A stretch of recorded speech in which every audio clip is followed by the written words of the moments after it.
मौनादिमुक्तिकारणं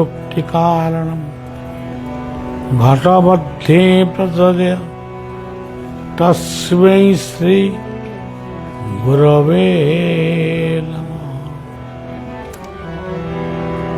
अनंत संसार महासमुद्रे मग्न समभ्यु अनंत रूपेण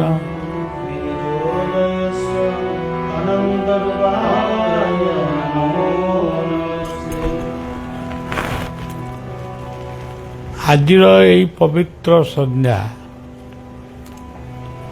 समग्र विश्व एवं आपण मानकर शांति पाई उद्दिष्ट हो समस्ते सुख शांति रहिले विश्वपति बा आमको सृष्टि करिथिबा जी जगतर स्रष्टा से निश्चय खुशी हेबे। आज आमे गाँ गहली रे जाग यज्ञ नाम प्रवचन माने तार हिसाब नहीं माने एते कार्यक्रम होउची ताको देखिले माने केही विश्वास करि परिबेनी कि लोकमानक भितरे एते भक्ति भाव विश्वास भल पाइबा भर्ती होगी रही किंतु आमे सब बेले कहूँ लोक गुड़ा खराब हो गए किंतु प्रकृत रे जोटी जहा होउची ताकू लोक उपभोग करुचंती शुणुचंती किंतु मने रखुचंती गोटे दिन कि दी दिन जदि अधिक मन रखुथिबे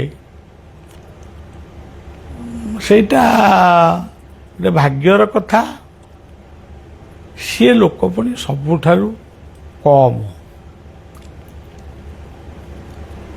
गोटे गोटे स्टेज को मते डाकती बेले बेले गोटे कार जदि मन है बाबा बलिया को डाकिबा मुझे जीवाई केतक जगह को संपूर्ण मना करते तुम्हें स्टेज रे 5 जन 7 जन वक्ता को कहीं रखिछ गोटे सब्जेक्ट गोटे विषय को कौन जड़े शिक्षक पढ़े पारे कि बुझे पारे लोक देखाणिया बा लोकों को देखापी 10 जन 5 जन प्रवक्ता से मंच रे क्यों लोकर मस्तिष्क एते परिष्कार समस्त कथा से मन रखियो यही भली आज आम देश विदेश रे यही सब कथा चली एठी शिशु अनंतर यही पवित्र क्षेत्र रे एठी मध्य आज की 57 वर्ष हो गला माने हमर चतुर्दशी मेला प्रसिद्धि लाभ करिछि बहु लोकंकर समागम हुए बहु लोक आनंद लाभ करते किंतु आगुरु आमे सब से जो निमंत्रण पत्रटी छपाऊलु ता देहरे आमे लिखुलु विश्व शांति महायज्ञ मोर मन दिने दिने भाविला विश्व शांति महायज्ञ से विश्व रे विज्ञान आज अग्रगति करिछि शिक्षा दीक्षा अग्रगति करिछि किंतु ମଣିଷ ପଣିଆ ଆଜି କ୍ଷୟ ହେଉଛି।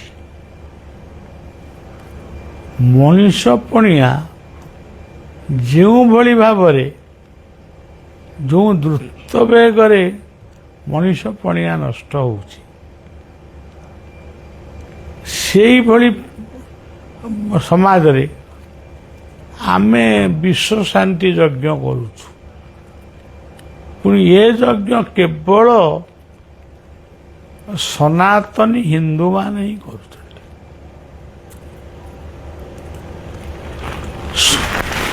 ଯେଉଁ ଯଜ୍ଞ କରୁଛନ୍ତି ସେ ଯଜ୍ଞର ପୁଣି ମନ୍ତ୍ର ଅଲଗା। କିଏ ରାମଙ୍କ ମନ୍ତ୍ର, କିଏ କୃଷ୍ଣଙ୍କ ମନ୍ତ୍ର, କିଏ ଜଗନ୍ନାଥଙ୍କ ମନ୍ତ୍ର, କିଏ ବାସୁଦେବଙ୍କର ମନ୍ତ୍ର, ଏଇଭଳି ସବୁ ମନ୍ତ୍ର ପଢ଼ା ହେଉଛି। ପ୍ରକୃତରେ ଏସବୁ ଆମେ ଠିକ୍ ଭାବରେ ବୁଝିପାରୁନୁ କିମ୍ବା ତାକୁ ଗ୍ରହଣ ବି କରିପାରୁନୁ। ଆମକୁ ଯେଉଁ ସାମନ୍ତ ଏ ଦୁନିଆକୁ ପଠେଇଛନ୍ତି, ଗୋଟେ ମଣିଷର ରୂପ ଦେଇ ପଠେଇଛନ୍ତି। ଅନେକ ପ୍ରକାର ଜୀବଜନ୍ତୁ ଜନ୍ମ ହେଇଛନ୍ତି, ତା ଭିତରେ ମଣିଷ ଗୋଟେ ଶ୍ରେଷ୍ଠ ଜୀବ ବା ଗୋଟେ ଉନ୍ନତ ଜୀବ ହେଇକି ଜନ୍ମ ହେଇଛି। ଏଇ ମଣିଷ ଜଗତର କେଉଁ ଗାଁ, କେଉଁ ସମାଜ, କେଉଁ ଦେଶ, କେଉଁ ପ୍ରଦେଶରେ ଅସତ୍ୟ ନାହିଁ, ମିଥ୍ୟା ନାହିଁ, ଦୁର୍ନୀତି ନାହିଁ, ଲାଞ୍ଚ ନାହିଁ ବା ଅନ୍ୟାନ୍ୟ ଆହୁରି ଖରାପ ଜିନିଷ, ଦର୍ଶନ ନାହିଁ, ବଳାତ୍କାର ନାହିଁ, ମଦ୍ୟ ମାଦକ ନାହିଁ, ଏଭଳି ଗୋଟିଏ ଅଞ୍ଚଳ କେଉଁଠି ଅଛି? ଏଇଭଳି ଅଞ୍ଚଳଟି ଯଦି ବି ଥାଏ, ତାକୁ ଖୋଜିବା ମଧ୍ୟ ବଡ଼ କଷ୍ଟ। ଦେଖନ୍ତୁ, ଏ ସୁନ୍ଦର ବିଶ୍ୱ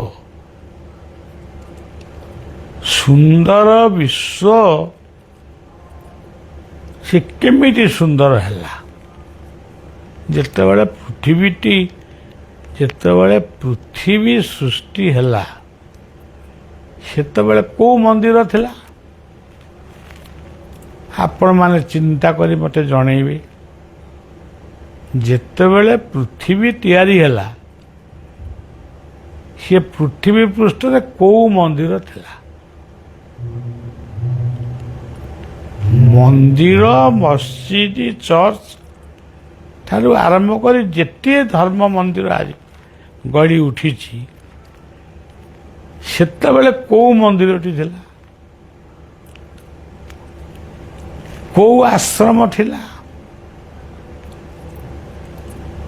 କେଉଁ ସାଧକ ବା ଋଷି ସନ୍ଥ ଥିଲେ? ସେତେବେଳେ ଗୋଟେ ମଣିଷ ଜନ୍ମ ହୋଇନଥିଲେ, ଆଉ ସାଧୁ ସନ୍ଥ କ'ଣ ସୃଷ୍ଟି ହେଲେ? ପୁଣି ତାପରେ କୁହାଯାଉଛି ବେଦ ପରମାତ୍ମାଙ୍କ ଠାରୁ ସୃଷ୍ଟି ହେଲା। ଇଏ କେମିତି କ'ଣ ଜାଣିଲେ ଯେ ପରମାତ୍ମାଙ୍କ ଠାରୁ ସୃଷ୍ଟି ହେଇଛନ୍ତି? ଇଏ କେମିତି କ'ଣ ଜାଣିଲେ ମୁଁ କହିପାରିବିନି। ସିଏ ମନ୍ତ୍ର ଗୁଡ଼ିକ ଋଷିମାନେ ସବୁ ମନେ ରଖିଲେ, ତେଣୁ ବେଦର ନାମ ହେଲା ଶ୍ରୁତି। ଆଚ୍ଛା, ଯେତେବେଳେ ଋଷିମାନେ ଏହାକୁ ମନେ ରଖିଲେ ବା ଅନ୍ୟମାନଙ୍କୁ ବୁଝେଇଲେ, ସେତେବେଳେ ସେ କ'ଣ ବୁଝେଇଲେ, କାହାକୁ ବୁଝେଇଲେ? ସେତେବେଳେ ତ ମଣିଷ ଖାଇ ଜାଣିନଥିଲା, ପିନ୍ଧି ଜାଣିନଥିଲା, ଶୋଇ ଜାଣିନଥିଲା, ତାକୁ କ'ଣ କିଏ ପାଠ ପଢ଼େଇଲେ? ଏସବୁ ଚତୁରତାର ସହିତ ଉପାଖ୍ୟାନକୁ ପ୍ରତିଷ୍ଠା କରାଯାଇଛି। ଇଏ ପ୍ରତିଷ୍ଠା ହେବା ଫଳରେ ହିଁ କିଛି ଦୁର୍ଦ୍ଦାନ୍ତ ମଣିଷ ସେ ଟିକେ ଶାନ୍ତ ହେଇ ଟିକେ ସ୍ନେହ ଶ୍ରଦ୍ଧା ମମତା ଆମକୁ ଦେଉଛି। ଯେଉଁ ପରମାତ୍ମା ଗଛ ସୃଷ୍ଟି କରିଥିଲେ ଆଜି ଗଛକୁ କାଟୁଛି କିଏ? ଜଙ୍ଗଲରେ ନିଆଁ ଲଗାଉଛି କିଏ? ତୀର୍ଥ ନଦୀ ମାନଙ୍କୁ ଅପରିଷ୍କାର କରୁଛି କିଏ? ଅଖାଦ୍ୟ ଖାଉଛି କିଏ? ଅପେୟ ପାନ କରୁଛି କିଏ? ଏଇ ମଣିଷ। ତେଣୁ ଏଇ ମଣିଷ ଆଜି ଯାହାକୁ ବ୍ରହ୍ମା ଭଳି ସେ ସୃଷ୍ଟି କରିଥିଲା, ବିଷ୍ଣୁଙ୍କ ଭଳି ପାଳନ କରିଥିଲା, ଶିବଙ୍କ ଭଳି ତାକୁ ଶାସନ କରିଥିଲା, ସେଇ ମଣିଷ ଆଜି ନିଜକୁ ସମାଜକୁ ଧ୍ୱଂସ କରି ଚାଲିଛି। ତେଣୁ ପବିତ୍ର এই ଯଜ୍ଞୋତ୍ସବରେ এই ଚତୁର୍ଦ୍ଦଶୀ ମେଳାରେ ଆଜି ଆମର ଏକାଦଶୀ କଳସ ବୁଡ଼ିବେ, କାଲିଠାରୁ ଯଜ୍ଞାଗ୍ନି ସ୍ଥାପନ ହେବେ, ପୂର୍ଣ୍ଣମୀ ଦିନ ପର୍ଯ୍ୟନ୍ତ ଏହା ଚାଲିବ। ବହୁ ଲୋକଙ୍କର ସମାଗମ ହେବ, ମହୋତ୍ସବ ଇତ୍ୟାଦି ହେବ, ସବୁ ହେବ। କିନ୍ତୁ ଏଥିରେ ମୋର ଆନନ୍ଦ ଆସୁନି, କାରଣ ଏସବୁଥିରେ ମୁଁ ବହୁତ ଡେଇଁଛି, ବହୁତ ନାଚିଛି, ଆଉ ନାଚି ପାରୁନାହିଁ କି ଡେଇଁ ପାରୁନି। ତେବେ ବିଶ୍ୱ ଯଦି ଅଶାନ୍ତ, ପରିବାରରେ ଯଦି ଶାନ୍ତି ନାହିଁ, ଜୀବନଟା ଯଦି ନିଶା ମାଦକ ଖାଇ ଅପରିଷ୍କାର, ଯଦି ଦୁର୍ଗନ୍ଧରେ, ଆପଣ ଗୋଟେ ଗୋଟେ ଜାଗା ଦେଖିବେ ଦୁର୍ଗନ୍ଧରେ ସେ କେବଳ ଦୁର୍ଗନ୍ଧ ଗୁଡ଼ାକ ଭାସି ଆସୁଛି, ସେଠି ଆପଣ ଝୁଣା ଧୂପ ଦେଲେ କ'ଣ ହେବ? ଗୁଗୁଳ ଧୂପ ଦେଲେ କ'ଣ ହେବ? ଯଦି କିଛି ନ କରି, କିଛି ମନ୍ଦିର ମସଜିଦ ନ କରି, ଚର୍ଚ୍ଚ ଯାହା ବି ହଉ, କିଛି ନ କରିକିରି ପ୍ରତ୍ୟେକ ଯୁବଶକ୍ତି ମାନେ ଯଦି 5ଟି ଗଛ ଲଗେଇବେ, ନିଶା ମାଦକ ଛାଡ଼ିବେ। ଏଇ ବର୍ତ୍ତମାନ ଜଣେ ବାବୁ କିଏ ପଚାରୁଥିଲେ, ଜଣେ ବାବାଜୀଙ୍କର 4 ଭାଇ, 3 ଭାଇ ତାଙ୍କର ଅଛନ୍ତି ଗାଁରେ, ଆଉ ଗୋଟିଏ ଭାଇ ସେ ଏଇ ଆଶ୍ରମକୁ କାଳେ ଆସୁଥିଲେ ଆଗରୁ, ଆସୁ ଆସୁ ଆସୁ ଆସୁ ସେ ସବୁ ମାନେ ଗୋଟେ ଜ୍ଞାନୀ ହେଇଗଲେ, ଜ୍ଞାନୀ ହେଇକିରି ପ୍ରବଚନ ଦେଲେ, କେତେ କାହାକୁ କ'ଣ ଇଏ କଲେ। ବର୍ତ୍ତମାନ ସେ ପ୍ରଚଣ୍ଡ ଗୋଟେ ପ୍ରଚଣ୍ଡ ମହାପୁରୁଷ ହେଇଗଲେଣି। ସେ ଆମ କଥା କାହିଁ ମନେ ରଖି ପକେଇବେ? କିନ୍ତୁ ତାଙ୍କର ଗୋଟିଏ ମା ଆଉ ବାପା, ମାଟି ଚାଲିପାରୁନାହିଁ, ବାପାଟି ମଧ୍ୟ ଚାଲିପାରୁନି। ଇଏ 2 ଜଣ ଯାକ ଧରାଧରି ହେଇକିରି ତାଙ୍କର କୋଉଠିକି ଯାଉଛନ୍ତି କି କ'ଣ ପରିବା କିଣିବାକୁ ଯାଉଛନ୍ତି କି କ'ଣ କରୁଛନ୍ତି। ତେବେ ଆପଣମାନେ କୁହନ୍ତୁ, ଆମ ଭଳି ନିମକାହାରାମ ବଜାରୀ ଛତରା କାହାକୁ କୁହାଯିବ? ମୁଁ ନିଜେ ମଧ୍ୟ ଭାବୁଛି ମୁଁ ଯୋଉଟା ଆପଣମାନଙ୍କୁ କହୁଛି ମୁଁ ନିଜେ ଭାବୁଛି ମୁଁ ମୋ ବାପା ବୋଉଙ୍କୁ ଠିକ ଭାବରେ ସେବା କରିଛି ତ ଯିଏ ଜନ୍ମ ଆମେ ଜନ୍ମ ହଉ ହଉ କ'ଣ ଢାବାରେ ଯାଇକିରି ଖାଇଥିଲୁ ମାତୃସ୍ତନର କ୍ଷୀର ଆମେ ଖାଇଥିଲୁ ଗୋମାତାର କ୍ଷୀର ଖାଇଥିଲୁ ଯିଏ ବାପ ମା ଏଇଭଳିଆ ଗୋଟେ ଠାକୁର ବା ଠାକୁରଙ୍କର ପ୍ରତିବିମ୍ବକୁ ଯେଉଁମାନେ ଉପେକ୍ଷା କରୁଛନ୍ତି ସେମାନେ ବଳିଆ ଦୃଷ୍ଟିରେ ଅଭଦ୍ର ଆପଣମାନେ ଏ କଥା ଶୁଣିକି ମୋ ଉପରେ କେତେବେଳେ ଟେକା ବି ପକାଇ ପାରନ୍ତି କିନ୍ତୁ ମୁଁ ଜନ୍ମ ହେଇଛି ଆପଣମାନଙ୍କୁ କହିବି ସଂସ୍କୃତିକି ଭୁଲ ନା ଧର୍ମକୁ ଭୁଲ ନା ବାପ ମାଙ୍କର ପ୍ରାରବ୍ଧ କ'ଣ ଅଛି ରୋଗ ତାଙ୍କୁ ହେଇଛି ସେ କ'ଣ ଜାଣିକି ରୋଗଟା ସୃଷ୍ଟି କରିଛନ୍ତି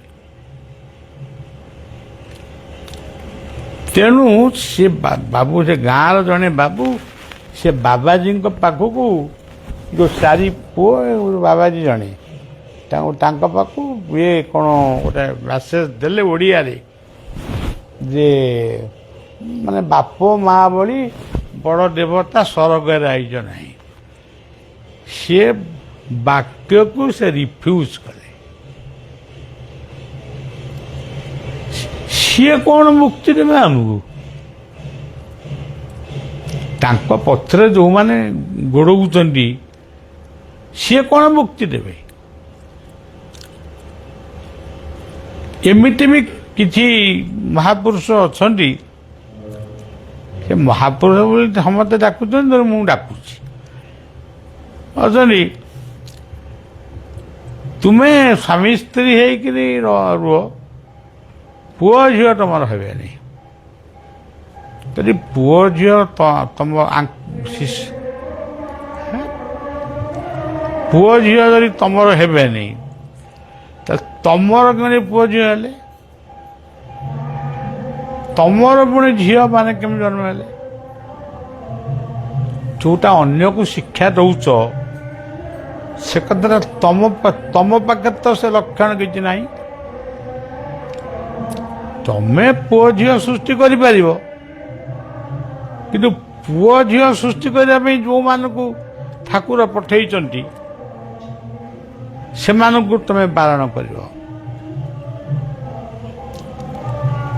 ତେଣୁ ମୋ ମତରେ ଏ ଭାଣ୍ଡାମି ଯଦି କିଛି ଥାଏ ଏଇ ହେଉଛି ଭାଣ୍ଡାମି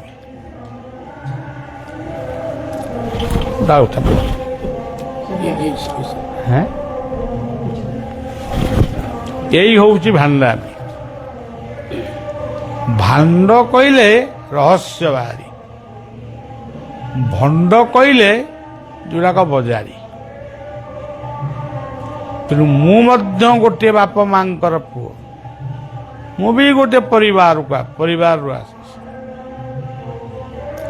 ଆପଣ ଆଜି ବି ମୋ ଜୀବନ ଧାରାକୁ ଆପଣମାନେ ଅନୁସନ୍ଧାନ କରନ୍ତୁ ମୁଁ ଗୋଟେ ଆଶ୍ରମର ଏତେ ବଡ଼ ଜଞ୍ଜାଳକୁ ଯେମିତି ମୁଣ୍ଡେଇଛି ମୋ ପରିବାରର ଜଞ୍ଜାଳକୁ ମଧ୍ୟ ମୁଁ ପୁରା ନ ମୁଣ୍ଡେଇଲେ ଆପଣମାନେ ଏମିତି କ'ଣ ହେଇଗଲେ କି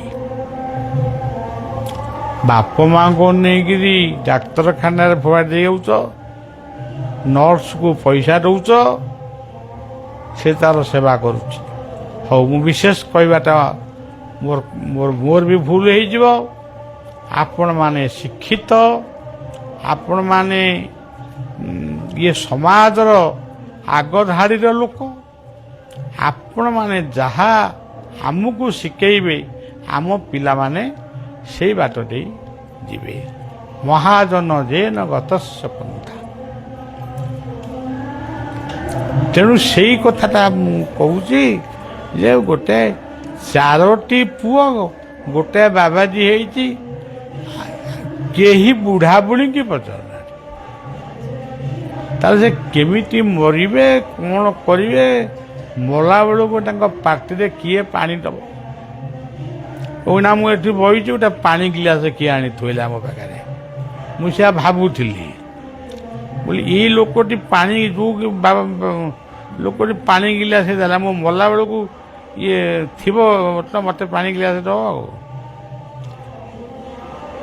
ହେ ବୁଢ଼ା ଚାଲିଯିବ ଜାଣିବ ନିର୍ମାଲ୍ୟ ପାଣି ଦିଅ, କିଛି ନାହିଁ। ସେବା ହିଁ ପରମ ଧର୍ମ, ସେବା ହିଁ ପରମ ଧର୍ମ।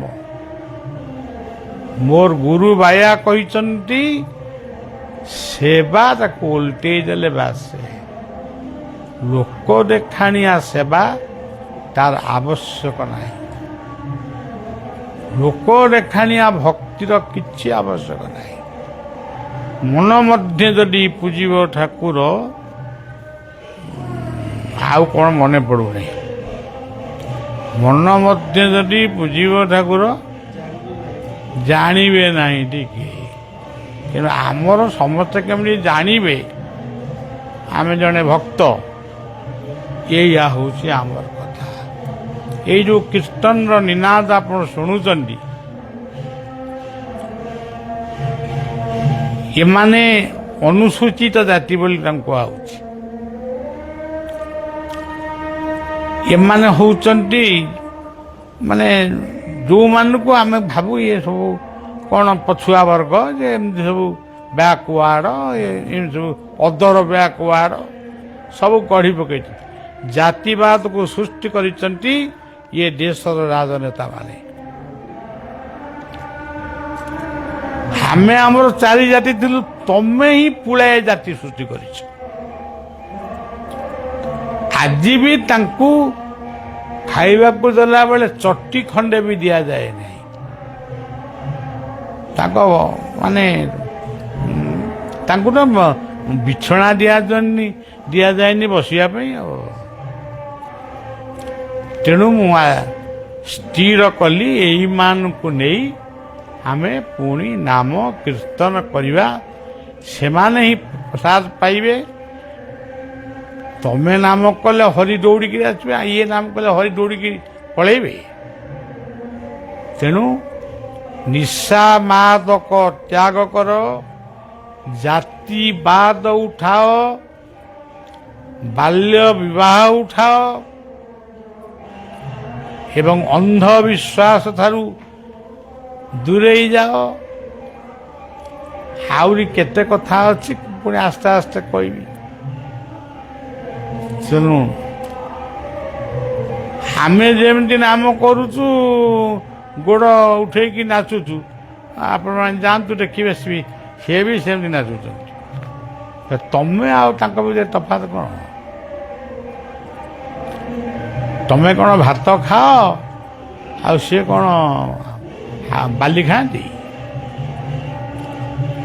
ସୁନ୍ଦର ତୁମରି ଚରଣର ଧୂଳି, ସୁନ୍ଦର ତୁମରି ନା, ସୁନ୍ଦର ତୁମରି ଏତିକି ଦୁନିଆ, ସୁନ୍ଦର ତୁମରି ଗାଁ।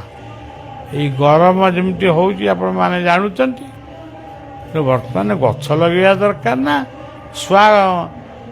ଯଜ୍ଞ କରିବା ଦରକାର? କେଉଁଟା ଦରକାର?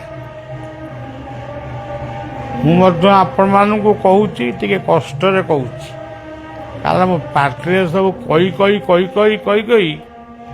ଏଠି କହ, ସେଠି କହ, ସେଠି କହ, ସେଠି କହ, ମୋ ପାଟି ସବୁ ଘା ହେଇଯାଇଛି। ଡାକ୍ତର ବି କାହିଁ ଏପର୍ଯ୍ୟନ୍ତ କେହି ମିଳୁନାହାନ୍ତି।